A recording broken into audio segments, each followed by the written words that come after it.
everything that you need to know about the newest event, Elysian Offensive.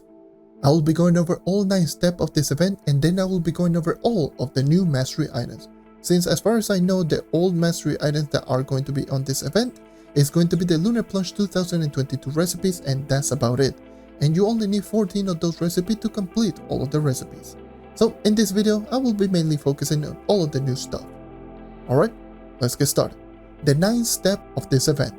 Step 1. Go to the hub and talk to the NPC, Tori. Step 2. Place 15 Elysian offensive banners in either the Fey Forest, Cursed Vale, Medieval Highlands, Desert Frontier, or the Jurassic Jungle. So in order for you to actually do that, you first need to go into the Radiant Dayspring, and you need to craft 15 of this particular item. I will highly recommend you to craft at the very minimum of 40 if you want to complete the whole event. Once you actually craft it, go into one of those biomes that I just mentioned, and you're going to find the Elysian offensive banners, which will be marked in either your map or your compass, or you will also see them as glowing with a purple exclamation point.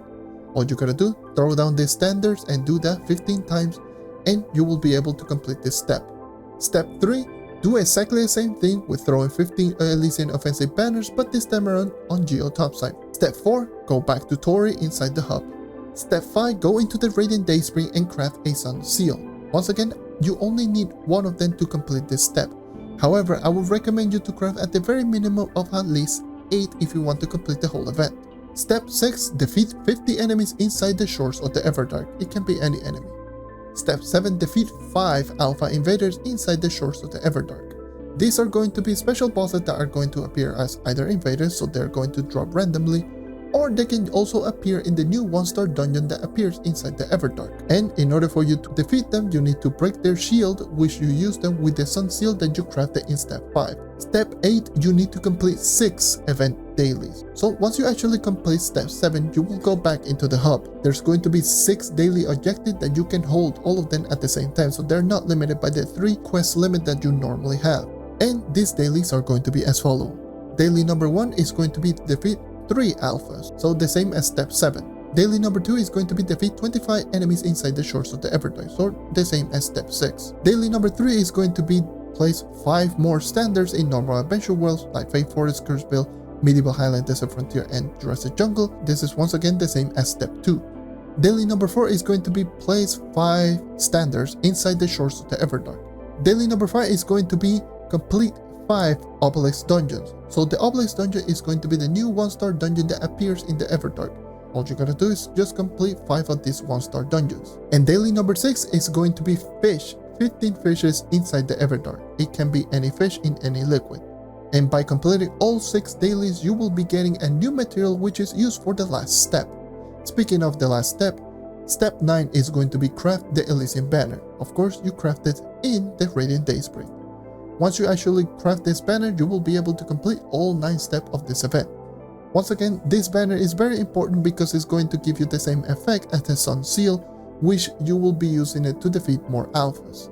Anyways, throughout the whole event, you will be getting Elysian Offense coins, and maybe in some cases you might get Elysian Offensive Saddle. If you don't have the saddle, then do not worry, this is something that you will be using to one of the mastery items. Speaking of the mastery items, all of the new mastery items are going to be as follows. Alpha's Angler and Elysian Fishing Rod as the new fishing poles, which I will highly recommend you to craft these items first.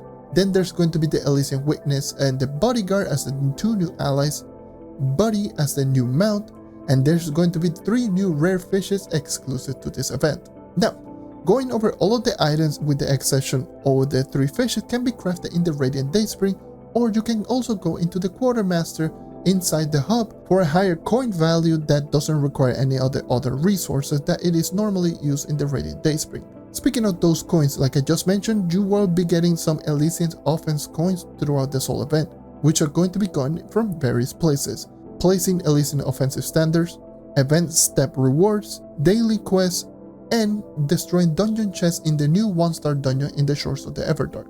Doing all of this will be granting you coins, which are going to be quite common. There's also going to be the Elysian Offensive Saddle, which is going to be used to craft the Buddy mount. You can get this from defeating any type of enemy inside the shores of the Everdark, or opening dungeon chests as well in the new Obelisk dungeon. These are also going to be quite common, and if you do get multiple, then you can exchange them in the Quartermaster in the hub for either Elysian coins or Hearts of Darknesses. Now, that's how you get all of the new resources to craft everything inside the Radiant Dayspring. Now, onto the 3 new rare fishes. These rare fishes can only be obtained in the new 1-star dungeon that is going to be in the shores of the Everdark. The new 1-star dungeons are going to have either lava, chocolate, or plasma on top of the dungeon. You can just tell by the color of the box that is just going to be floating above the dungeon. These are going to require the new fishing rods that you do craft in the Radiant Dayspring. And these fishes will only spawn in fishing pools, and it is going to be 1 rare fish per liquid, so 1 lava, 1 plasma, and 1 chocolate. So of course you do need to have unlocked the plasma fishing rod, the chocolate fishing rod, and also the lava fishing rod, which of course you crafted in the nautical assembler. If you want more information, I do have a video regarding everything related to fishing. Anyways, luckily the fishing poles are going to appear quite commonly in this 1-star dungeon. You should be able to find them pretty much every single dungeon, and it should not take this like very long. I myself took me around 20 minutes to get all 3 rare fishes, and to complete the whole event, it took me roughly 3.5 hours, which I did everything on stream on my Twitch. twitch.tv/JonNario94. And yeah, that should just cover every single new item that is going to be in this event. There will be a link in the description for the Trove website if you want to read it yourself. Leave a like, subscribe for more content like this, and if you do have any questions regarding this event, leave a comment in the comment section down below. Thank you for watching as always, and I hope to see you next time. Take care and keep on hunting. See ya.